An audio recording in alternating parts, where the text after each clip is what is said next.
72 సంవత్సరాల వీళ్ళ అన్యోన్య దాంపత్యాన్ని చూసి ఆ షాప్ ఓనర్ చలించిపోయాడు. ఇతని పేరు నివృత్తి సంపత్రావు షిండే, వయసు 93 సంవత్సరాలు. అతని భార్య శాంతాబాయి షిండే. ఈ ఇద్దరు మహారాష్ట్రలోని పాట్రపిండారి అనే గ్రామంలో ఒక విలేజ్ లో ఉండేవాళ్ళు. వీళ్ళిద్దరికి కొద్ది రోజుల్లోనే 75 సంవత్సరాల పెళ్లి రోజు రాబోతుంది. ఆ రోజుని వీళ్ళు ఘనంగా సెలబ్రేట్ చేసుకోవాలనుకున్నారు. ఈ శాంతాబాయి షిండే ఆమె భర్తను అడిగింది, ఈ 75 సంవత్సరాలు నా మెడలో పసుపు తాడు మాత్రమే వేసుకుంటూ వచ్చాను, చనిపోయేలోపు బంగారంతో చేసుకున్న మంగళసూత్రం వేసుకోవాలని ఉంది అని ఆమె భర్తను అడిగింది. నివృత్తి సంపత్రావు షిండే బంగారం రేట్లు ఎలా ఉంటాయో కూడా అతనికి తెలియదు. అయినా అతని దగ్గర 1120 రూపాయలు మాత్రమే ఉన్నాయి. ఈ డబ్బులు కూడా ఈ వయసులో రిక్షా తొక్కి సంపాదించి కూడబెట్టాడట. ఇక ఆ డబ్బులు తీసుకుని ఇద్దరు మహారాష్ట్రలో ఉన్నటువంటి గోపికా జ్యువెలర్స్ అనే బంగారు నగల షాప్ కి వెళ్లారు. అక్కడికి వెళ్లి తాలిబుట్టు కావాలని అడిగారు.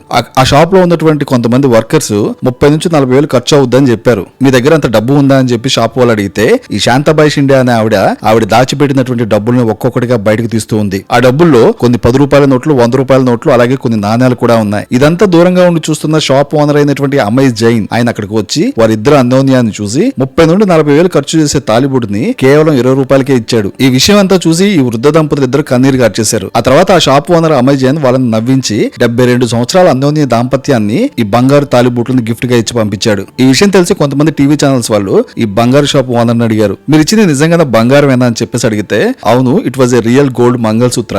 వాళ్ళ ప్రేమను చూసిన తర్వాత ఈ బంగారాన్ని నేను డబ్బుకి వెలకట్టలేకపోయాను. అయితే కొంతమంది ఇది 1 గ్రామ్ గోల్డ్ అని చెప్పేసి చెప్పారు. కానీ ఆ షాప్ ఓనర్ చెప్పాడు, మేము ఇచ్చింది గోల్డ్ ప్లేటెడ్ కాదు, 100% రియల్ బంగారం అని. మరి ఈ వీడియో చూసాక మీకు ఏమనిపించిందో మీ అభిప్రాయాలు కామెంట్ రూపంలో తెలియజేయండి. ఈ వీడియో నచ్చింది అనుకుంటున్నాను. ఇంకా ఇలాంటి వీడియోస్ కావాలా ఛానల్ సబ్స్క్రైబ్ చేసుకుని బెల్ ఐకాన్ ప్రెస్ చేసి నోటిఫికేషన్ వచ్చేలా పెట్టుకోండి.